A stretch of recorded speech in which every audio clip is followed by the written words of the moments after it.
গতকাল সংসদে হানাদারির ঘটনা আর এরপরেই বিরোধীরা সংসদের নিরাপত্তা নিয়ে রীতিমতো প্রশ্ন তোলেন আজ শীতকালীন অধিবেশনের শুরুতে। আর তারই কিন্তু প্রতিবাদ করা, অর্থাৎ গতকালের ঘটনা এবং তার প্রতিবাদ ও নিরাপত্তা নিয়ে প্রশ্ন তোলায় রাজ্যসভায় তৃণমূলের নেতা ডেরেক ও ব্রায়ানকে সাসপেন্ড করা হলো। নিরাপত্তায় বড়সড় ফাঁক রয়েছে, সংসদে হামলার প্রতিবাদ করায় সাসপেন্ড হলেন রাজ্যসভায় তৃণমূলের নেতা ডেরেক ও ব্রায়ান। শীতকালীন অধিবেশনে আর থাকতে পারবেন না ডেরেক ও ব্রায়ান। আপনাদের জানাবো অত্যন্ত যে গুরুত্বপূর্ণ খবর, ডেরেক ও ব্রায়ান তিনি শীতকালীন অধিবেশনে আর থাকতে পারছেন না।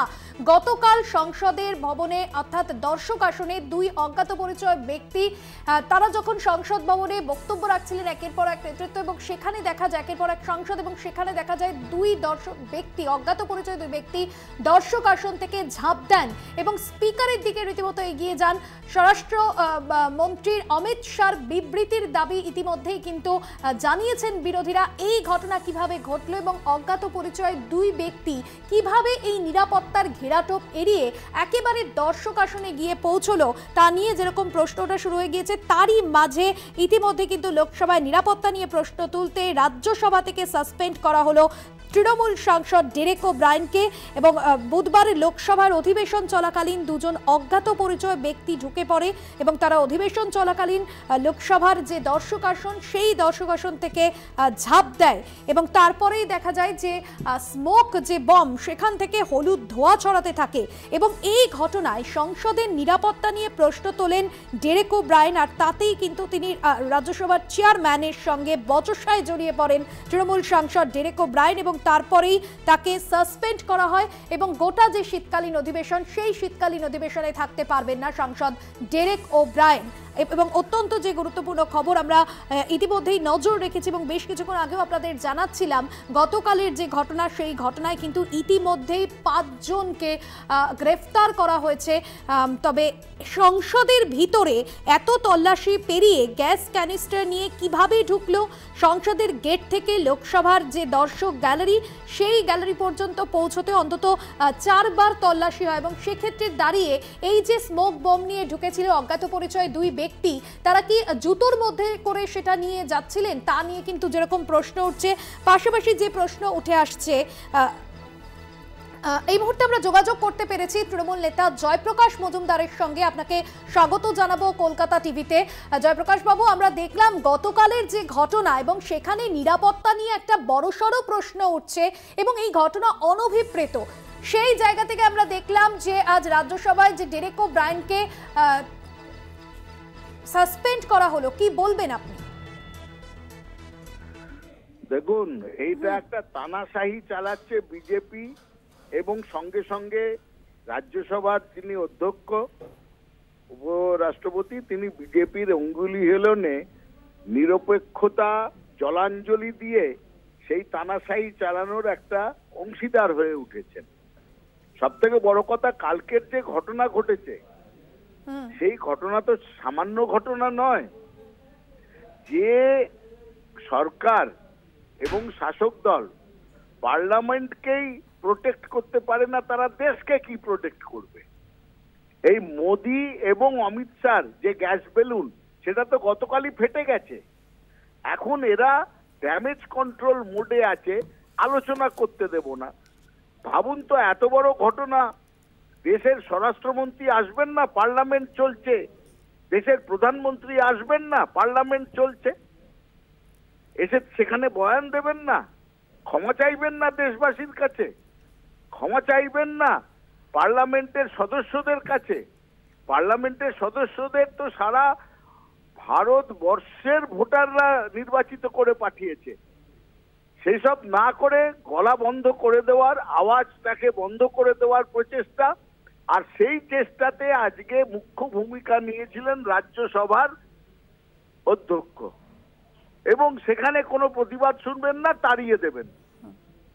সেটা তিনি তার কক্ষ থেকে তাকে সাসপেন্ড করতে পারেন, করেছেন যেটা, কিন্তু মানুষের আদালত থেকে সাসপেন্ড করতে পারবেন? মানুষ এবার বুঝতে পেরেছে এই ফাঁকা আওয়াজ, এই গ্যাস বেলুন ফেটে যাওয়া, রাষ্ট্রবাদ, দেশের কে প্রোটেক্ট করছি আমরা, দেশকে বাঁচাচ্ছি, আসলে পুরোটাই ফাঁকা আওয়াজ কালকের ঘটনায় প্রকাশিত হয়ে গেছে, প্রমাণিত হয়ে গেছে। এবং সামনের দিনে আজকে রাজ্যসভা থেকে সাসপেন্ড করলেন, কিন্তু পরবর্তী ক্ষেত্রে মানুষ এদেরকে শাসন ক্ষমতা থেকে সাসপেন্ড করে দেবে, এটা আমরা স্থির নিশ্চিত। বেশ, অনেক ধন্যবাদ জানাবো আপনাকে।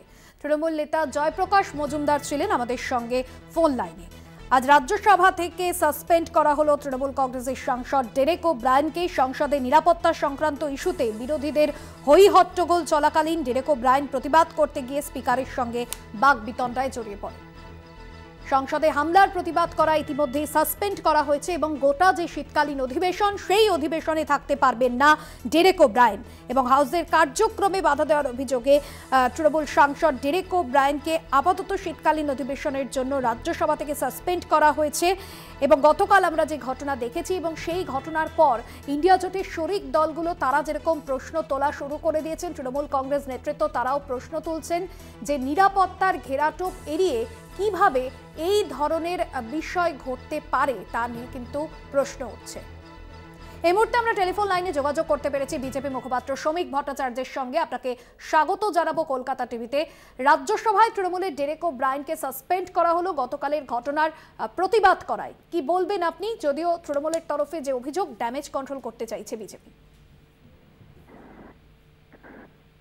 রাজ্যসভায় ডেরেক ওব্রায়েনকে সাসপেন্ড করা হয়েছে প্রতিবাদ করার জন্য নয়, প্রতিবাদ করার যে পদ্ধতি উনি বেছে নিয়েছিলেন তার জন্য। কালকে একটি ঘটনা ঘটে যেটা নিঃসন্দেহে সকলের মাথায় এটা চিন্তার ফাঁস ফেলেছে। সরকার তার দায়িত্ব এড়িয়ে যায়। স্পিকার, সংসদের অধ্যক্ষ, তিনি তার অবস্থান জানিয়েছেন। দেশের স্বরাষ্ট্রকে আবেদন জানানো হয়েছে, বিবৃতি জারি করা হয়েছে। অত্যন্ত গুরুত্বপূর্ণ এবং স্পর্শকাতর বিষয়, জাতীয় নিরাপত্তার প্রশ্নে যার সঙ্গে জড়িত, তার জন্য তদন্ত চলছে। সেই তদন্তের সঙ্গে পশ্চিমবঙ্গের একটা যোগাযোগ পাওয়া যায়।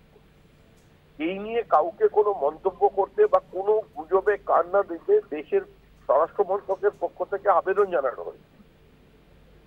এক্ষেত্রে রাজ্যসভার যিনি সাংসদ ডেরেক ওব্রায়েন, তিনি প্রতিবাদ করতেই পারেন, এটা তার অধিকারের মধ্যে পড়ে। তিনি প্রশ্ন তুলতেই পারেন, তিনি তার মতো করে সরকারের যে গৃহমন্ত্রককে নিরাপত্তার কারণে আক্রমণ করতেই পারেন, এটাও স্বাভাবিক। কিন্তু প্রাসঙ্গিক হওয়ার জন্য ওয়েলে নেমে নিজের আসন ছেড়ে যেভাবে রাজ্যসভার মতো একটি মর্যাদাপূর্ণ উচ্চকক্ষে পৃথিবীর বৃহত্তম গণতন্ত্রের তিনি আচরণ করেছেন, সেটা রাজ্যসভার শৃঙ্খলা বহির্ভূত। সেটা সভায় বিশৃঙ্খলা তৈরি করছে, সভার অন্যান্যদের কথা বলার অবস্থা থাকছে না। সেই জন্যই চেয়ারম্যান তাকে সাসপেন্ড করেছেন।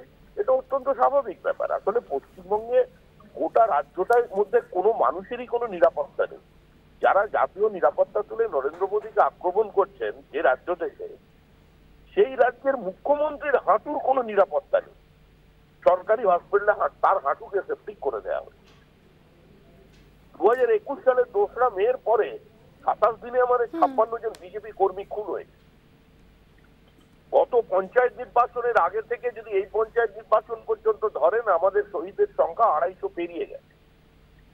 রাজ্যে গত 9 মাসে 11 জন শিশু কিশোর বোমাকে বল ভেবে খেলতে গিয়ে বিস্ফোরণে প্রাণ হারিয়েছে, অনেকের অঙ্গহানি হয়েছে। স্কুলের শৌচাগার থেকে, ছাদ থেকে বোমা উদ্ধার করা হচ্ছে। রাজ্যে একটার পর একটা বোমা কারখানা বিস্ফোরণ হচ্ছে। বহু ঘটনার সঙ্গে বাইরের কিছু শক্তির যোগাযোগ পর্যন্ত খুঁজে পাওয়া যায়। যে রাজ্যে রসগোল্লার স্বাদে সামান্য হেরফের হলে দোকানের মধ্যে প্রতিবাদ স্বরূপ 5 রাউন্ড ফায়ারিং করে দেওয়া হয়। আজকে যে রাজ্যে মহিলা, আদিবাসী মহিলা শুধু বিজেপি করার অপরাধে বা শাসক দলের সঙ্গে না থাকার কারণে মাথা নাড়া করে তাকে নাক্ষর দেওয়ানো হয় কার্যত, তো সেই ধরনের একেবারেই শ্রমিকবাবু বোঝাই যাচ্ছে। আপনি আপনার মতামত দিলেন, আপাতত ধন্যবাদ জানাবো আপনাকে। বিজেপি মুখপাত্র শ্রমিক ভট্টাচার্য ছিলেন আমাদের সঙ্গে ফোন লাইনে। আপনাদের জানাবো ডেরেকের সাসপেন্ডের প্রতিবাদে চরম হট্টগোল সংসদে। গতকাল সংসদের মধ্যে যে ঘটনা এবং তারপরেই কিন্তু রীতিমতো প্রশ্ন উঠছে, সংসদের ভিতরে এত তল্লাশি পেরিয়ে গ্যাস ক্যানিস্টার নিয়ে কিভাবে ঢুকলো এই অজ্ঞাত পরিচয় দুই ব্যক্তি, এবং তারই কিন্তু প্রতিবাদ করায় আজ রাজ্যসভায় তৃণমূলের নেতা ডেরেক ওব্রায়েনকে গোটা শীতকালীন অধিবেশনের জন্য সাসপেন্ড করা হয়েছে। রাজ্যসভায় তৃণমূলের নেতা ডেরেক ওব্রায়েন সাসপেন্ড।